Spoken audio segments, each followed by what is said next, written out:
Welcome back. This is part 2 of the section 2.2, the derivative as a function. Continuing on, a function f is differentiable at a if f prime of a exists. It is differentiable on an open interval, a to b, or a to infinity, negative a to a, negative infinity to infinity, if it is differentiable at every number in that interval. And the theorem that's attached to that is f is differentiable at a if then f is continuous at a. So an example, where is the function f of x is equal to the absolute value of x differentiable, right? So we could see here from our graph, right? We have this V shape. And we could try to find our limits. We have to look at a couple of cases though, in order for this to make sense, since we do have that V shape. First case is when x is greater than 0. So if x is greater than 0, we could choose an h such that we have x plus h greater than 0. This would mean that the limit as h approaches 0 of the absolute value of x plus h minus the absolute value of x divided by h. Since x is greater than 0, we are on the right-hand side of this. This would be the limit as h approaches 0. We could just drop those absolute value bars. This is x plus h minus x divided by h.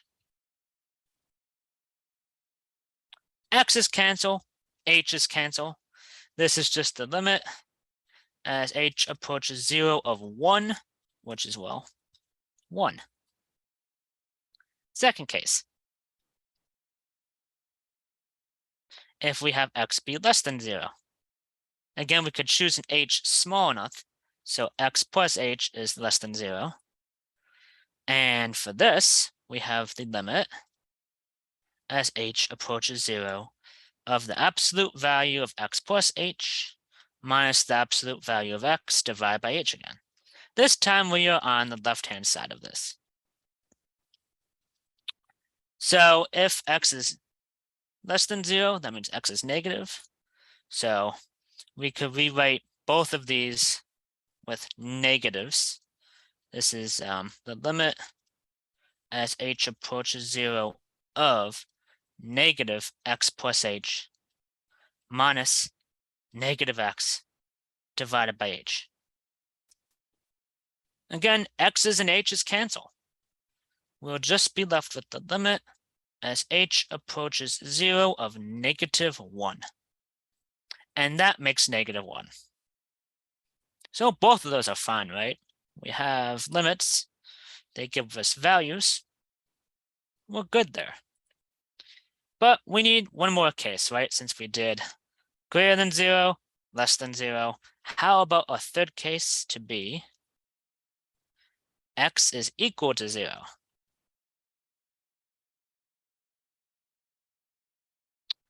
So that means the limit as h approaches 0 of the absolute value of 0 plus h plus the absolute value of 0 divided by h.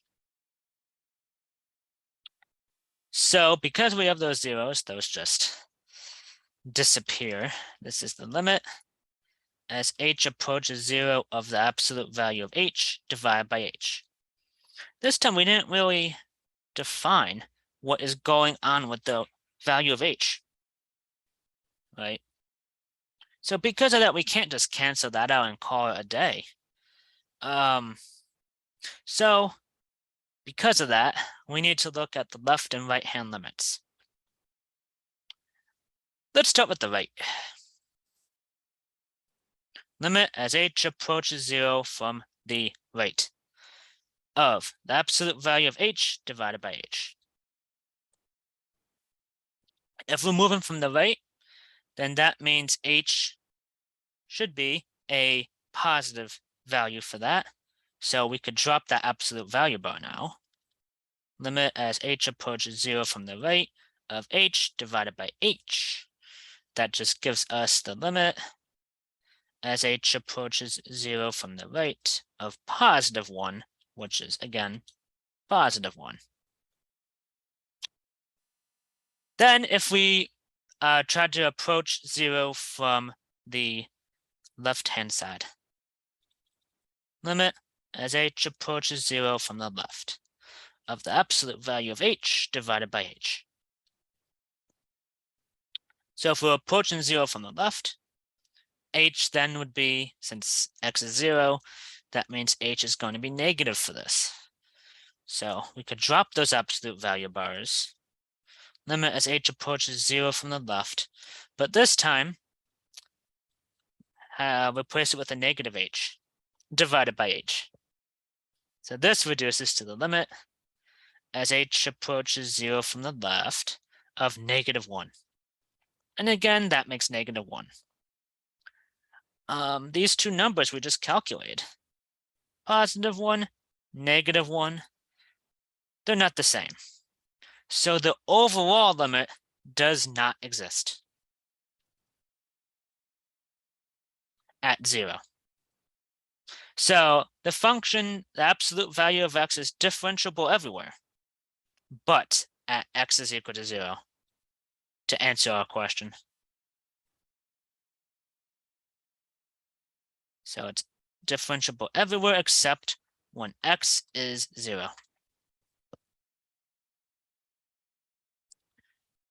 So while we can continuously look at cases and whatnot to identify these, let's face it, you're not going to want to sit there and do that every single time.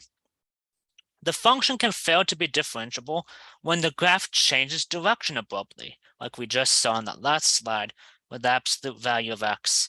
We have that V shape, it changes direction abruptly at 0. And plus, you can see that also here in this first graph. We have that change of direction right here.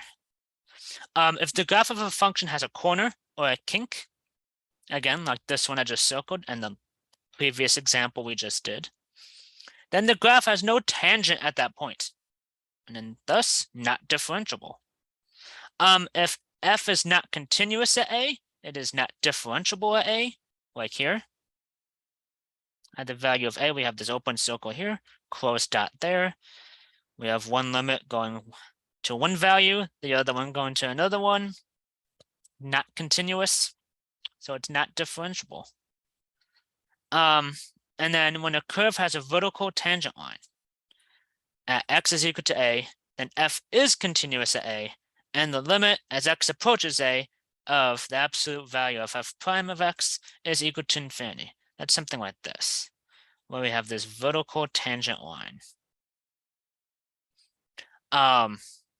Which, since that limit's infinity, then that means it essentially there, again, fails to be differentiable then at that point.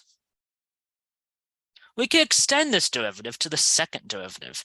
If f is a differentiable function, then its derivative f prime is also a function that may have a derivative of its own, denoted by f prime prime or f double prime, f prime prime.